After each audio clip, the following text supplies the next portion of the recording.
Bismillahirrahmanirrahim. Assalamualaikum warahmatullahi wabarakatuh. Balik lagi di channel Skuing Ngoding. Mari sama-sama kita saling sharing di sini. Baik, pada video kali ini kita akan melakukan pagination pada aplikasi sederhana kita yang menggunakan framework CodeIgniter 4. Nah, di mana di sini kita akan menggunakan pagination yang bawaannya CodeIgniter 4. Nanti baru kita customisasi ke punyanya Bootstrap gitu ya. Baik, jadi teman-teman, kalau dilihat di sini di database kita, saya sudah menghapus tabel guru. Kenapa? Karena saya ingin memperbanyak data guru nantinya.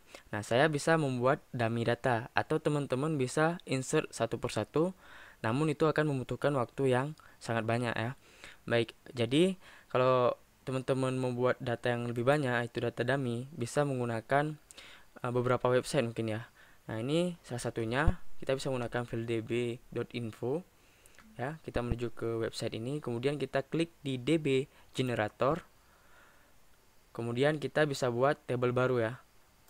Start building database, kita kasih nama table misalkan guru, kemudian ID, lalu kita mau setelah ini biasanya kemarin tuh apa, gambar, NIP ataupun nama.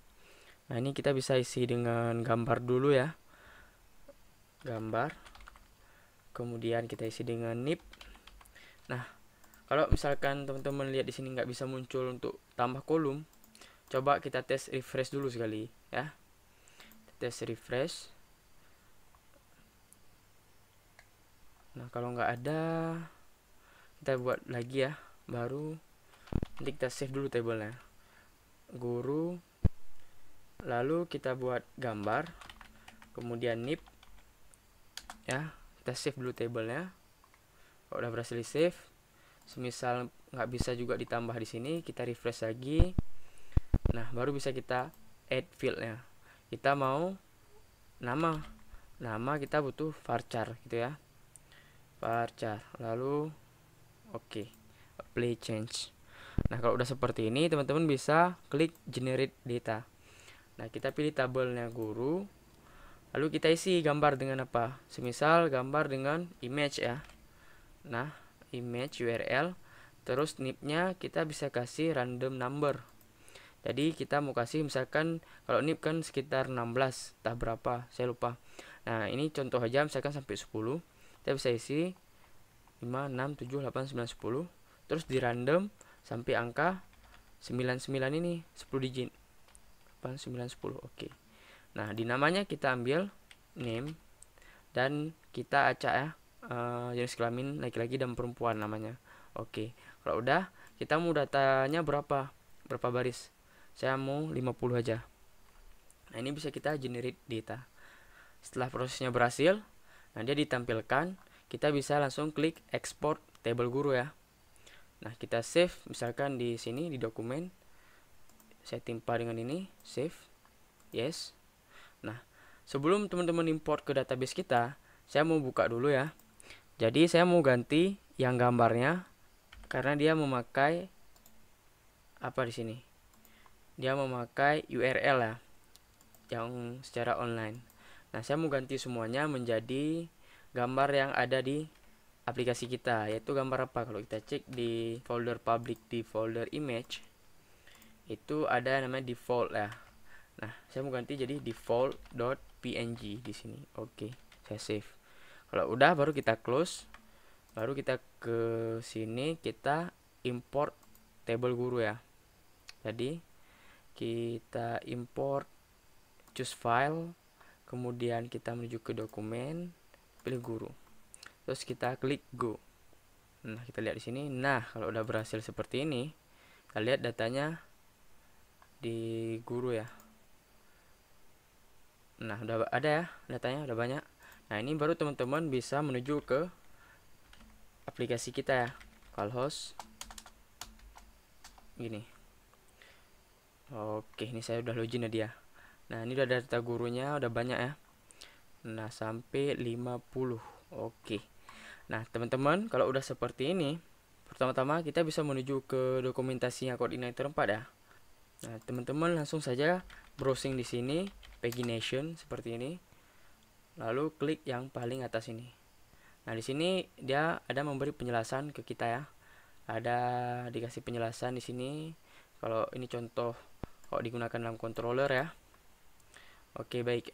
Jadi teman-teman yang harus teman-teman lakukan dulu, kita menuju ke bagian controller kita, yaitu yang mau kita buat pagination kan guru, halaman guru. Berarti kan kita menuju ke controller guru gitu ya. Nah, di sini kita load dulu. Nah, di sini saya sudah load ya. Nah, di Spagger, kemudian isinya sama seperti ini. Yang ini, oke, ini kita load. Nah, kalau udah seperti ini, teman-teman bisa menggunakan di sini. Nah, yang ini kita bisa komentari seperti ini ya. Lalu kita kasih key baru guru yang value-nya itu this model. Lalu dia paginate. Nah, gini. Mau berapa data yang dipaginasi per halamannya? Kita mau misalkan 10. Oke. Nah, terus kita mau panggil, nanti dia akan seperti ini bentuknya. Misalkan guru, kemudian komentar ya. Ini URL-nya misalkan localhost tadi kan, localhost 8080. Lalu guru controllernya. Nah, dia kemudian seingat saya dia menjadi di sini semacam ini page underscore. Nah, dia buat tanda tanya. Jadi kalau kita isi di sini misalkan page guru, maka dia di sini akan menjadi guru. Nah, jadi nanti kalau halaman kedua maka dia menjadi 2 seperti ini ya, kurang lebih seperti itu. Seingat saya. Jadi ini bisa kita isi terserah kita ya, misalkan guru. Nanti juga kita akan panggil. Nah, kalau udah seperti ini kita isi key pager ini dari koordinatornya ya, yang value-nya this model pager. Oke. Ini kita hapus, kita save. Nah, kalau udah seperti ini, kita bisa menuju ke model guru. Nah, dia karena menggunakan pager yang bawaannya si koordinator 4, jadi dia cara memanggil datanya itu bawaan dari koordinator 4. Jadi kita sebenarnya nggak perlu lagi menggunakan ini ya. Kalau nggak salah saya ini nggak perlu lagi. Ini coba bisa kita bisa kita komentari. Dan yang di sini teman-teman ubah yang ada buildernya ini diubah menjadi seperti ini, this db table guru. Nah, seperti ini ya. Karena kan buildernya udah kita komentari. Yang pada video sebelumnya kita inisiasi seperti ini ya, builder. Oke, kalau seperti ini coba kita tes ke sini apa yang berubah. Nggak ada yang berubah ya. Oke, kalau udah seperti ini teman-teman bisa menuju ke bagian config, lalu cari file yang namanya pager.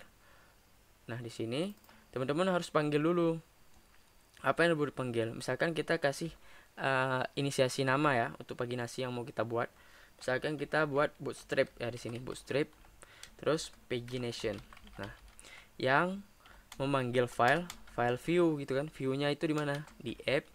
Lalu dia menuju ke views ini ya. Setelah views kita kasih folder baru. Terserah kita, misalkan saya mau buat dia menjadi folder pagination ya. Pagination. Terus nama filenya apa? Nah, saya kasih index gini misalkan ya. Oke, kita save. Nah, kalau udah seperti ini kita buat folder baru di views, di folder views kita kasih nama foldernya itu pagination. Oke, yang isi di dalam foldernya itu ada satu file dengan index.php. Oke. Nah, kalau udah seperti ini, views-nya bisa kita ambil di sini. Kita lihat contoh view-nya ya di dokumentasinya. Nah, ini dia creating the view. Nah, ini bisa kita copy aja semua. Ini kita copy, kita paste di sini ya. Lalu kita save. Nah, coba kita lihat dulu gimana hasilnya. Belum. Karena apa? Karena kita belum memanggilnya. Jadi, yang tadi di controller kita perlu memanggil di bagian views-nya. Nah, kita menuju ke bagian index si guru. Kita meletakkan paginasinya di bagian mana? Di bawah atau di atas? Nah, contoh saya ini saya letakkan di sini ya. Jadi saya bagi dulu ini kolomnya, misalkan si button untuk 4 gitu ya. Terus saya mau kasih di sini juga si paginationnya 4 juga. Oke. Nah, di sini kita melakukan pemanggilan. Seperti apa? Kita echo pagernya, yang pager yang ini ya, yang ini tadi. Oke, lalu kita ambil links. Nah, lalu kita panggil sesuai yang kita inisiasi di sini, misalkan guru ya. Lalu kita panggil viewsnya. Jadi kita tadi apa yang kita buat di konfigurasi di pager.php, yaitu bootstrap ini ya, bootstrap underscore pagination. Oke, ini kita save, coba kita tes cek. Nah, udah ada ya. Ini kalau kita klik di halaman 2, nah dia menjadi page guru sama dengan 2. Nah itu. Terus kalau halaman 4 dia page guru sama dengan 4. Nah, datanya berubah-ubah. Ini. Kalau kita ke halaman 5, datanya juga berubah ya. Nah, sebenarnya sudah berhasil pagination untuk saat ini ya. Nah, sekarang kita mau customisasi dia menggunakan Bootstrap gitu ya. Atau teman-teman terserah sesukanya teman-teman atau sesuai kebutuhannya. Nah, di sini kita akan mencoba untuk menggunakan kelas-kelasnya dari Bootstrap itu. Nah, saya juga sendiri terinspirasi dari tutorialnya ilmu coding ya. Jadi saya berterima kasih kepada beliau. Di sini saya akan menggunakan mungkin template-nya hampir sama ya, seperti beliau mungkin. Jadi di sini kalau kita lihat saya tidak akan menggunakan yang get first ini. Ini saya hapus ya. Saya tetap ada hash previous sama get previousnya. Kemudian juga saya tidak menggunakan yang get last ini. Oke, kita save. Terus di setiap li ini saya mau kasih kelas yang namanya page item. Nah, page underscore item ini kita copy aja ya. Ini di li yang bawah. Oke, kenapa ini li ini saya tidak kasih page item? Karena di sini sudah ada apa operator apa nih, ternary ya. Nah, jadi di sini katanya kalau linknya aktif maka kelasnya aktif, tapi kalau linknya nggak aktif maka dia nggak ada kelas aktif. Nah, gitu ya. Jadi kita lihat dulu sini, misalkan di anchornya ini kita kasih kelasnya itu kelas gini ya, page link. Oke, biar mirip-mirip dari Bootstrap. Nah, kalau udah seperti ini, di bagian span-nya kita nggak menggunakan page previews, nggak, ini tulisan ya, pager previews ini. Jadi kita menggunakan gini, laku. Nah, jadi dia apa, left row quotation ya. Nah, kalau udah seperti ini yang di bawah dulu kita kasih ya, class page underscore link. Lalu untuk bahasanya atau tulisannya itu kita raku. Oke, kita save. Nah, di bagian link ini kita mau buat seperti ini. Selain aktif, kita kasih dia page item. Nah, tapi kalau dia nggak aktif, kalau dia nggak diklik, maka dia hanya menjadi page item aja gini ya. Kita kasih kelas nggak, link aktif, maka dia kelasnya aktif page item. Tapi kalau nggak aktif, dia kelas juga, kelas sama dengan kita kasih dia page item aja gini. Nah, terus di hrefnya kita kasih kelas sama ya, page link. Nah, kita save. Lalu kita kembali ke sini, kita lihat, refresh. Kita close saja ya. Nah, seperti ini tampilannya. Nah, kalau kita ke halaman 1, nah dia nanti ke halaman 1, kalau halaman 3, ke halaman 3. Nah, kalau kita mau apa? Ini bisa kita konfigurasi lagi ya. Di bagian mana nih? Saya sepertinya ada yang kekurangan di sini, saya copy tadi. Kita buka lagi. Nah, ini saya lupa copy yang ini.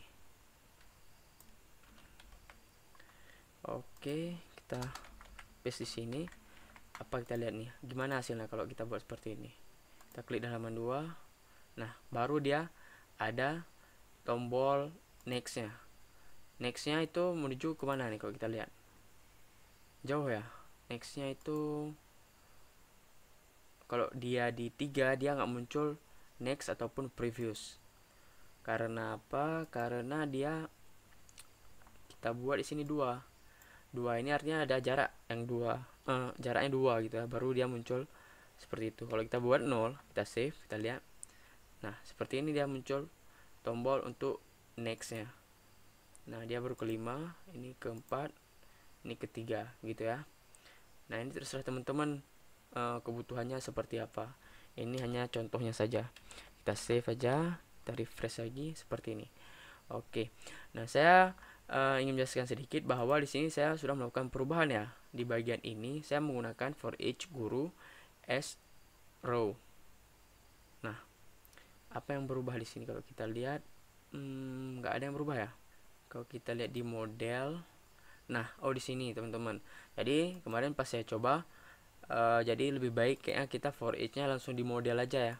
Jadi kalau teman-teman nanti ada data lagi yang mau di for each menggunakan method get all data, jadi dia nggak perlu lagi di for each di bagian views result array ya.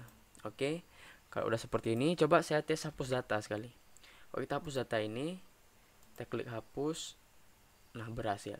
Nah, teman-teman, tapi kemarin saat saya melakukan testing percobaan dan beberapa hal itu sempat error saat hapus. Nah, teman-teman kalau memang mengalami error tersebut karena tidak didapatkan gambarnya saat dihapus, ini bisa dikomentari menggunakan function yang dimiliki oleh PHP, yaitu kita menggunakan chmod seperti ini. Nah, kalau udah seperti ini, apalagi yang harus dilakukan? Nah, teman-teman isi parameter yang pertama itu file name. Nah, file name-nya arahnya kemana? Kan ke arah sini ya. Kita copy aja ini ke sini ya. Ini kita copy aja sampai sini. Kita paste. Nah, lalu parameter yang kedua itu modenya. Nah, modenya ini kita menggunakan 777. Nah, seperti ini. Ini kita komentari. Nah, ini saya belum mencari tahu juga ya apa kelebihan dan kekurangan masing-masing function ini berdua. Oke. Jadi kita coba yang seperti ini apakah berhasil ya. Kita klik hapus. Nah, berhasil juga ya. Oke, teman-teman. Nah, begitulah materi pada hari ini mengenai pagination di Codeigniter 4 pada aplikasi kita. Apabila banyak yang kurang, saya mohon maaf. Apabila ingin menambahkan, silahkan dicoba-coba. Dan juga jika ingin sharing sesuatu, silahkan berkomentar. Saya akan sangat menerima kritik dan sarannya. Akhir kata, billahi taufiq wal hidayah. Wassalamualaikum warahmatullahi wabarakatuh.